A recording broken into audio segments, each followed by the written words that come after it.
Então foi uma ida extremamente propositiva, intencional, focada em tirar a minha amiga da igreja. Tá bom pra você? Desevangelizar. Isso, exatamente. E foi isso que aconteceu. E o que aconteceu quando você chegou lá? Quando eu cheguei lá, eu fiquei de cara, porque eu estava acostumada com um ambiente escuro, pouca luz, eu quero dizer, com bancos pesados de madeira. O ambiente, então, que eu entendia de igreja era aquela ideia de uma cruz ali com a imagem de um Cristo sangrando, seminu, triste, né, fincado naquela cruz. E pessoas que podiam encher o espaço, mas curiosamente, uma coisa que me incomodava, por isso eu deixei de frequentar. Eu não vou dizer que isso é a experiência de todo mundo, essa foi a minha experiência, tá? Então eu falo isso com muito respeito a quem não pensa da mesma forma. Mas para mim era um ambiente onde havia muito distanciamento. Todo mundo amontoado num banco, mas cada um no seu universo, entende? Seguindo um rito. Isso, eu na época na faculdade, questionando várias coisas, isso aí me soou muito superficial. Entende? Então eu já morava longe da minha família, já morava numa república, já procurava saber para ser. Então eu já era movida à competição. Chegava num ambiente, digamos assim, que professasse fé, certo? A um Deus, a uma divindade, e ainda encontrava uma certa frieza, eu diria, pelo menos nesse espaço aí que eu frequentei por um tempo, aquilo ali para mim não deu. Então foi quando eu rompi, entende? E aí eu passei a acreditar o seguinte, olha, se Deus for isso, então para mim não serve, porque parece que é pior do que se eu não estivesse aqui. Então é pior eu estar aqui do que eu não estar. Então eu achei que não era um bom negócio. E aí quando eu fui para essa reunião, eu fiquei surpresa, por quê? Porque a estética já era outra. Era cadeira de plástico, daquelas que tem, entende, em clube, aquelas que ficam em volta de piscina. Então não tinha nada, era um salão com uma galera de universidade, que eu fiquei de cara, nós estamos falando de São Paulo, capital, um monte de gente de tudo quanto era faculdade. Era um pessoal que estava lá de manhã, então tinha luz, era claro, sabe? E isso me chamou muita atenção. E eu lembro que tinha música, e música muito alegre. Então era um ambiente festivo. E eu achei isso até um pouquinho assim, irritante, sabe? Porque tipo assim, eles estão felizes pelo quê?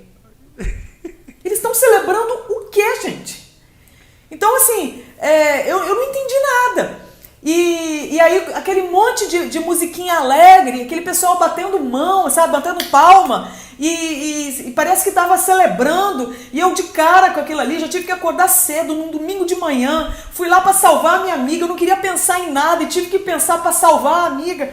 Falei, cara, o que eu tô fazendo aqui? Então eu já tava no ódio, tá entendendo? Uhum. E aí foi quando eu falei, agora que eu vou procurar defeito mesmo para tirar essa menina daqui, para não me atormentar nunca mais. E aquelas musiquinhas alegres, aquele povo felizinho. E aí começa um tal era essa coisa do louvor, que depois eu fiquei sabendo que chamava louvor e adoração. E aí eu lembro que eu li as letras das músicas. E eu fiquei surpresa, foi a primeira coisa que me chamou a atenção. Eu li as letras das músicas e a sensação que eu tinha é que elas falavam comigo. Uau. Parecia que era vivo. Aí eu falei, que coisa estranha. Eu falei, eu não vou nem bater palma porque vão achar que eu tô gostando. Cruzei os braços, tranquei a cara, entendeu? Fiz uma cara de endemoniada, talvez estivesse mesmo. Falei, me erra, tá entendendo? Não vou dar moral pra esse povo não, porque esse negócio aqui é muito envolvente. Eu já tô achando que o negócio parece que a música é viva. Olha que coisa assim surpreendente, né?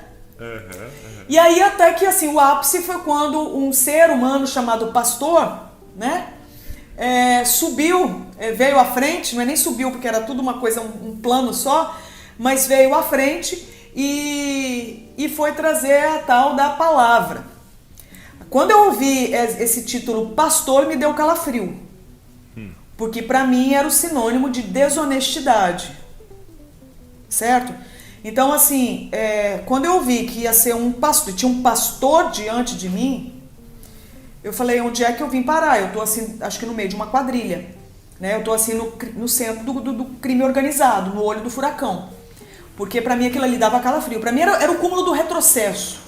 Entende? Como assim você, um universitário em São Paulo, capital, você está num ambiente chamado igreja ouvindo um pastor? Isso não faz o menor cabimento, não tem o menor cabimento, não faz o menor sentido.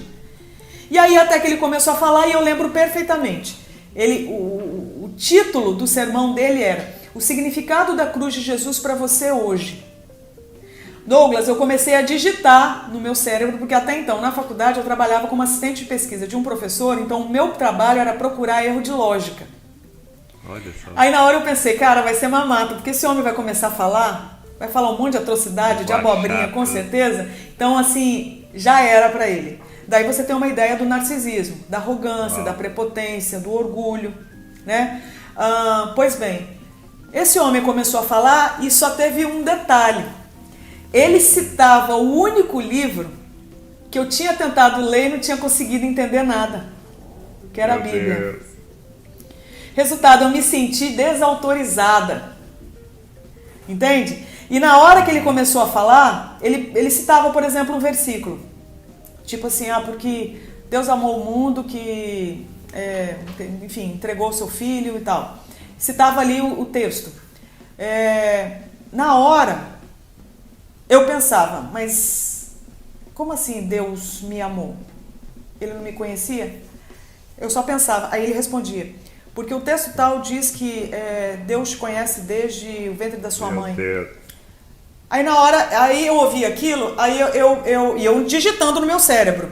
E aí então eu contra-argumentava aqui. Aí o que eu contra-argumentava aqui, ele respondia lá. Só que foi o sermão inteiro. Até que chegou uma hora eu falei assim, alguém tá me dedando pra esse cara. Alguém tá me entregando pra esse cara. A pessoa da lógica chegou nessa conclusão. Não, eu tive que chegar, meu amigo. Porque assim, eu falei, alguém está me entregando pra esse cara. Porque como é que... Mas aí eu pensei, eu falei, mas como que alguém tá me entregando pra esse cara? Porque eu tô pensando. Eu falei, colocaram uma escuta. Eu falei, mas no meu cérebro, eu mesma conversando comigo. Eu falei, não, alguém deve estar me observando. Eu virei pra trás pra ver se a parede atrás era falsa ou não, se era um espelho ou não, se tinha alguém me observando com um ponto dizendo que nem fazem teste de empresa, de sabão em pó, de goiabada, tá entendendo? Eu pensei, deve ser uma coisa do tipo.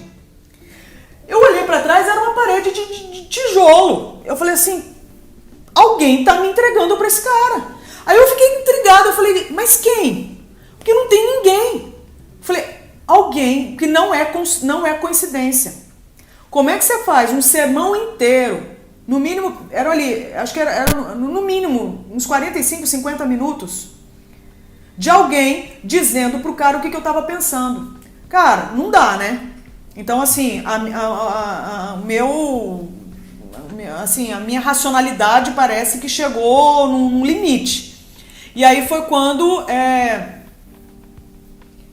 eu tive que chegar simplesmente a uma conclusão, que foi para mim a mais humilhante de todas, porque acabou o culto, essa minha amiga virou para mim e falou assim, e aí, Dé, o que você achou?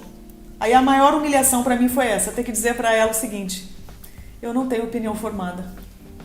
Meu Deus. Porque o cara cita o texto que eu não conhecia, citava os autores que eu não dominava, os que eu gostava, os que eu lia, que estavam bombando naquela época, ele não citou nenhum. Entende?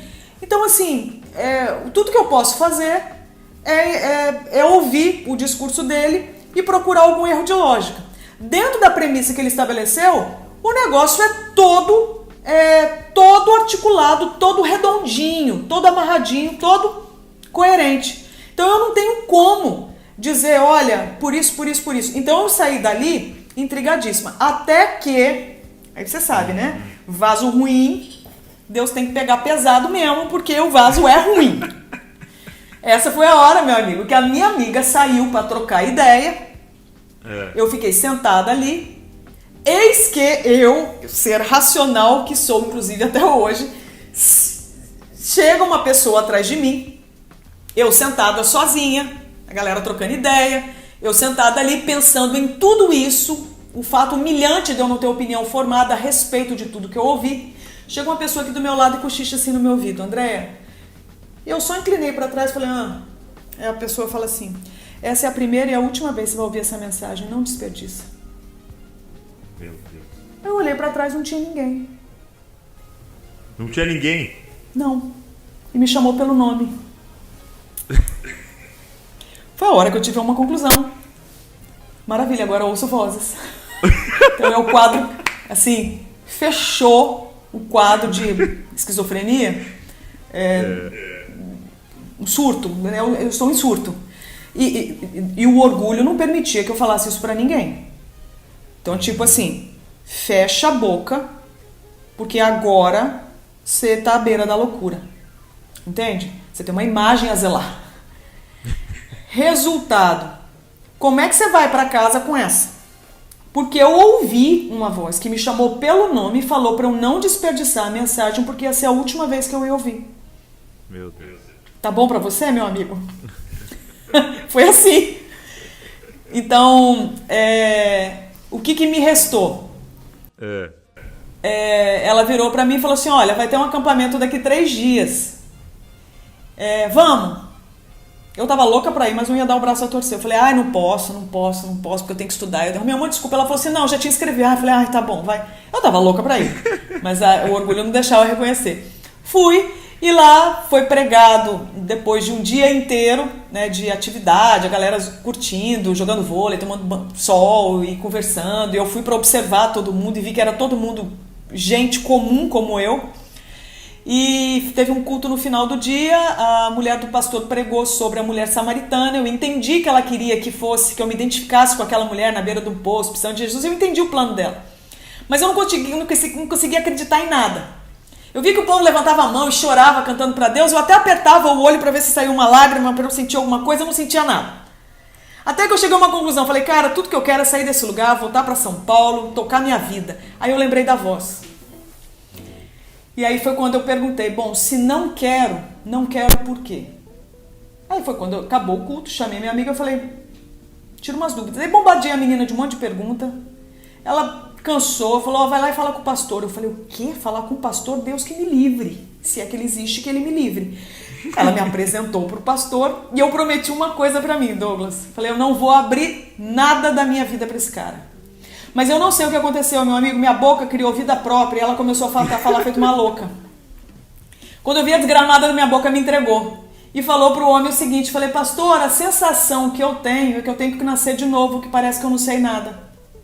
Você falou isso? Falei, você é pastor, você é evangelista, me fala se não era tudo que você queria ouvir de uma visitante. Meu Deus, você levantou a bola, né? Foi quando eu pensei o seguinte, esse cara vai tentar fazer minha cabeça.